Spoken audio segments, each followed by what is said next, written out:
Inirekomenda ng Department of Health ang pagsusuot ng face mask lalo na sa matataong lugar sa gitna ng pagdami ng kaso ng whooping cough. Sa Bangsamoro Region naman, dumarami ang kaso ng mga nagkakatigdas. May report si Ivan Mayrina. Huwag pabayaan yung kanilang mga anak. Nagdeklara ng measles outbreak ang Health Ministry sa Bangsamoro Autonomous Region ng Muslim Mindanao. Simula raw noong Enero, halos 600 na kaso na ang naitala sa lugar, 3 ang namatay. Nakikipagtulungan na raw ang mga otoridad sa mga religious leader para hikayatin ang mga residente na magpabakuna kontra tigdas. May agam-agam daw kasi mga residente kung halal ba ito o hindi. Pwede kaming magbigay ng mga sermon sa mga masjids and then ma-elaborate namin sa kanila yung kahalagahan, ano ba sa Islam yung pagbabakuna. Pinag-iingat din ng mga otoridad ang publiko sa pertussis o whooping cough. Inirekomenda na ng isang eksperto ang pag-face mask sa gitna ng pagdami ng mga kaso nito. Kapag malala na, maaari ito magresulta sa komplikasyon na kamamatay, lalo na sa mga bata at sanggol. Pag hindi tumitigil yung ubo, pwede kang mabawasan yung hangin sa katawan mo, pwede kang mag-respiratory failure, pwede kang mag-pneumonia.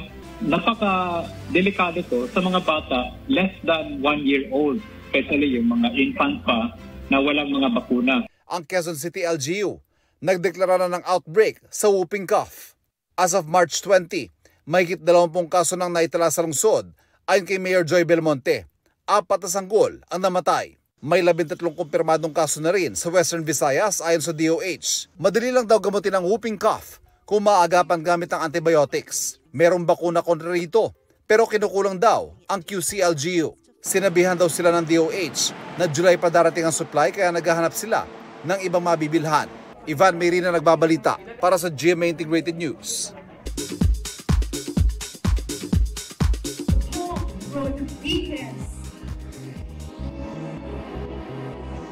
After 5 years, muling rumampa sa runway si Tom Rodriguez para sa Charity Gala Fashion Show. It's been a very long time since I've done anything like this. Sobrang nakaka-nervous pero at the same time nakaka-excited. Ang ex-wife naman niyang si Carla Abellana. Congratulations to the Compassion Champion, Carla Abellana. Kinilala bilang isa sa Women of Influence of 2024 ng Cosmopolitan Philippines as an advocate ng Animal Welfare Act. Ngayon lang ako nabigyan ng ganitong recognition. It's not for yung acting ko. Tinanong din namin si Carla tungkol sa pahayag ni Tom na may bago na siyang pag-ibig at wish daw niya ay happiness para sa ex-wife. I don't see the need to comment or to even react. Parang it's not any of my concern anymore. Parang ganon. Ibinahagi naman ng It's Showtime host na si Kim Chu ang saloobin sa posibilidad na muling makatrabaho ang ex-boyfriend na si Sian Lim. Okay lang naman mag-guest siya sa Showtime or mag-prod siya or something. Okay naman, hindi naman kami magkaaway or something. Mar Santiago nagbabalita para sa GMA Integrated News. Muling kinilala ang GMA Network sa 26th Trusted Brand Survey ng Reader's Digest. Sa ika-8 taon, nakuha ng Kapuso Network ang Platinum Award sa TV Network category. Ang award ay tinanggap ni GMA Senior Vice President for Corporate Strategic Planning and Business Development and Program Support, Reggie Bautista. Napakahalaga niyang tiwala ng publiko sa atin because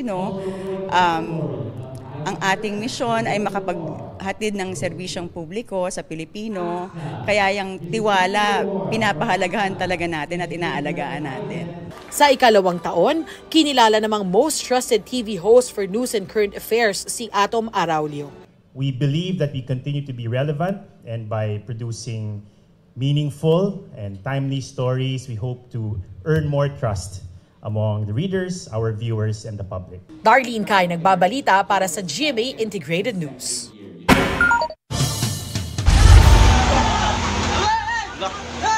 Anak! Hoy!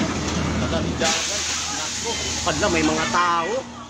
Biglang umabante ang truck ng bumbero habang abala ang lahat sa pag-apula ng malaking sunog sa Bantayan Island, Cebu. Nasagasaan ang 16 na tao. Napuruhan ng isang senior citizen na kalaunay namatay. Nagpaabot na ng tulong ang lokal na pamahalaan sa mga biktima. Ayon sa pulisya, nagkakarga ng tubig ang fire truck. Bumaba raw ang driver para tumulong, pero bigla raw umandar ang fire truck kahit naka-handbrake. Inaalam naman ang sanhi ng sunog na tumupok sa 5 bahay. Nagdaos ng AI learning session ng GMA Network bilang bahagi ng anti-piracy campaign nito. Sa pangunguna ng ilang international experts, tinalakay ang mga paksang may kaugnayan sa intellectual property. Reactor si GMA Integrated News Consultant Howie Severino. Naroon din ang ilang GMA officials gaya ni na First Vice President and Head of Operations ng GMA International Joseph Francia at Vice President ng Information and Communications Technology Department Edwin Jimenez. Nauna nang naglabas ng anti-piracy plugs ang Kapuso Network, tampok ang pinakabagong ambassador ng anti-piracy campaign na si Ruru Madrid. Sa mundo ng wrestling, nakahanap ng paraan ng ilang Pinay para baliin at ang baluktot na pagtingin sa kababaihan. Hiling nila magkaroon ng espasyo para may pakita ang talento nila sa wrestling. Kilalanin natin sila sa report ni Von Aquino. Drop kick, cursive leg lock, meteora, at justice leg. Signature moves yan ng mga Pinay wrestlers na sina Super P. Ang DIY superhero ng Manila Wrestling Federation. Tara! Up! Up! And away! Patricia Ligaya. Hindi porkit hikay, hindi kayang makisabay. Joya. Pinakamaliit, pero kayang-kaya kang balibagin. At Chelsea Marie na isang transgender. The Pinay Vixen. I'm sexy, sassy, classy. I feel very empowered. I feel very fulfilled when I am in the ring. Pag nag-wrestling ako, sobrang buhay na buhay ako. Ilang taong training ang binuo nila bago sumabak sa ring.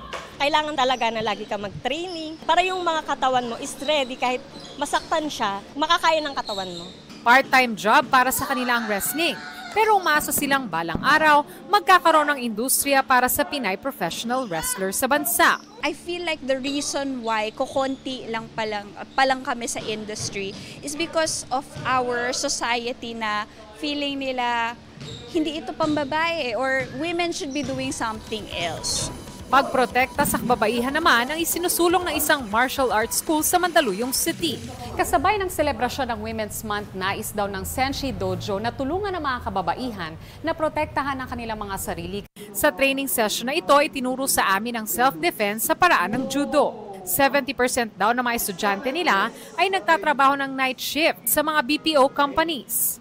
Martial art gives you that confidence to prevent violence against you.